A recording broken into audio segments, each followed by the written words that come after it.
At so what's up, good day mga katuka. So yan, wrong timing, magpapaligo sana tayo ng mga manok dahil nga po is magko-condition tayo. Pero yan, napakadilim po ng paligid. So kaya ang ginawa natin is nilabas na lang muna natin yung ating mga hen na gagamitin natin by next na breeding. Kasi ngayon po is naglulugo na yung iba, hindi po natin sila magagamit ngayong season. So talagang nakakapogi pala pag may kasamang babae yung ating mga manok, timo. Ay, mas naging matikas siya, mas naging maporma nung nilapitan natin siya ng mga ating quality hen. Yan. Yan, no?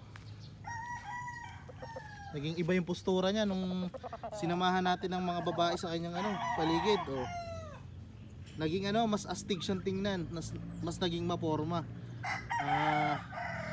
Pwedeng gawing breeder. Yan. Pogi, oh. Ang dilim, grabe yung dilim, oh.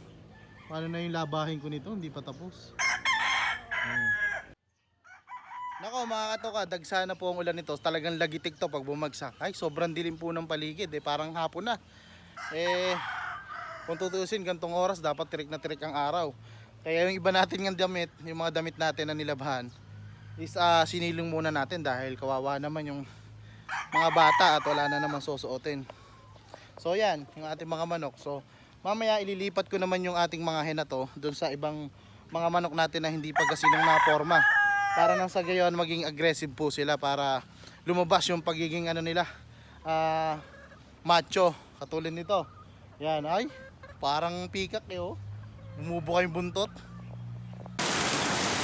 Wrong timing na naman po ang ating paglalaba. Parang lang yun paglilinis ng motor. Pag naglinis ka ng motor automatic uulan. Yan, nakaligo din ang ating mga manok. Ang ating walisin hindi na natin natapos. Biyaya ito sa sa mga magsasaka na natutuyo ang lupa pagka may pananim. Pero pagka binabaha, dilubyo para sa kanila. Kawawa naman po yung sasalanta ng bagyo. Pero nakaligo din ang ating mga manok.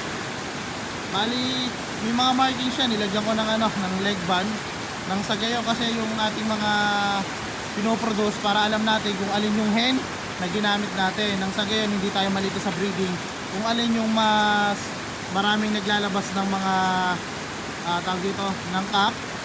Yan, at saka kung alin yung mas consistent yung nagpapanalo. Kaya kailangan talaga nakatutok din tayo sa markings ng ating mga manok.